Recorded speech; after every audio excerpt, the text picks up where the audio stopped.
السلام علیکم، میرا ایک سوال ہے۔ مولانا اسحاق مرحوم کہتے تھے اگر کسی لڑکی نے نیل پالش لگائی ہو تو وضو ہو جاتا ہے، نماز پڑھ سکتے ہیں۔ کاشف بھائی کا کیا موقف ہے اس بارے میں، اور کیا کوئی علماء بھی ہیں جو اس بات پر متفق ہیں؟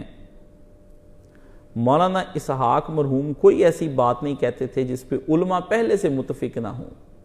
نہ انہوں نے دین اپنی طرف سے سنایا، نہ اپنی طرف سے پڑھا۔ یہی کتابیں جامعہ سلفیہ میں ہیں، یہی کتابیں جامعہ امدادیہ میں ہیں، یہی جامعہ ازہر میں ہیں، یہی مکے میں ہیں، یہی مدینے میں ہیں، یہی بغداد میں ہے، یہی ایران میں، یہی شام میں، اور یہی پاکستان میں، اور یہی میرے پاس ہے۔ ہم اپنی طرف سے کوئی بات نہیں کہتے۔ ہم نے جو بات بھی کہنی ہوتی ہے اس کو بڑی خوب سوچ سمجھ کر کرتے ہیں۔ اس لیے باوضو ہو کر، پاک صاف ہو کر ایک عورت اگر اپنے ہاتھوں پہ نیل پالش لگا لیتی ہے یا کوئی مہندی کا رنگ اس کے لگا لیتی، تو اس کے بعد اس آدمی کو چاہیے کہ وہ بعد میں وضو کرے تو اس کا وضو ہو جائے گا، ٹھیک ہے نا؟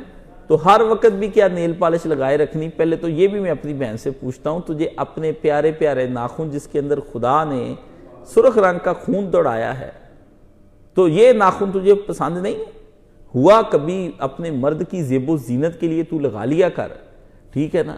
تو یہ نیل پالش ہر وقت اتنا بنے ٹھنے رہنا یہ بھی کوئی عورت کے لیے ٹھیک نہیں۔ اس کو اپنے شوہر کے لیے بناؤ سنگار کرنے کا حکم دیا۔ ہر وقت بننے ٹھننے والی عورت بھی اچھی نہیں ہوتی، ٹھیک ہے؟ اس کا 24 گھنٹے پھر اپنے سرخی پاؤڈر سے ہی جان نہیں چھوٹتی، پھر وہ بچے کو بھی نہیں صحیح طرح پالتی، اس کے لیے آیا رکھ لیتی ہے، پھر وہ شادی کے اوپر اتنا میک اپ کر لیتی ہے کہ نماز کا وقت جاتا رہتا ہے وہ منہ نہیں دھوتی ہیں جی، پھر وہ ہر وقت یہی دیکھتے ہیں کہ نینی کی اور پیڈی کی اور کہاں سے ہو رہا ہے، فلانی کر رہی ہے، ڈپلیکس والی کر رہی ہے، تو ناناز والی کر رہی ہے، تو ریچولز والی کر رہی ہے، تو ورچوئل والی کر رہی ہے۔ اس کو دماغ اس کا خراب ہے اس عورت کا۔ یہ صاف ستھرا رہنا اور چیز ہے ایک عورت کا، نفاست اور نظافت دو لفظ ہیں۔ کسی خاتون کا نہا دھو کر رہنا، جسم سے بدبو نہ آئے، یہ الگ معاملہ ہے۔ ایک ہے اس کے اوپر میک اپ کر کے 24 گھنٹے اسی میں پھنسی رہے، تو گھر کا کام اس کے ابے نے آگے کرنا ہے، شوہر کی ہنڈیا کس نے بنانی ہے؟ گھر کا کام کرے، اٹھ کے اپنے شوہر کے لیے گھر صاف رکھے، ٹھیک ہے نا؟ یہ بھی اس کی نیکیوں کے اندر آتی۔ تو کبھی کبھار جب ہے شوہر کے لیے بناؤ سنگار کر لیں، اور بناؤ سنگار بھی مجھ سے سن لیں، جب تک تو رہتی ہیں گھر میں، نہ نیا سوٹ پہن کے دکھاتی بندے کو، تو نہ میک اپ کر کے دکھاتی۔ جب جانا ہوتا ہے باہر، میں کہتا بن ٹھن کے جاتی ہیں باہر۔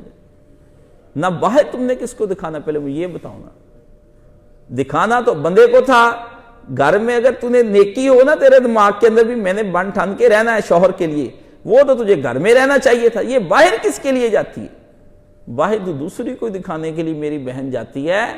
بس یہ ہوشیاریاں چلاکیاں نہ کر، اللہ سے ڈر۔ مسئلہ میں نے تجھے دیا بتا، آگے تو جانے تو اللہ تعالیٰ جانے، حساب تو نے اس نیل پالش کا بھی دینا ہے وہاں جا کر۔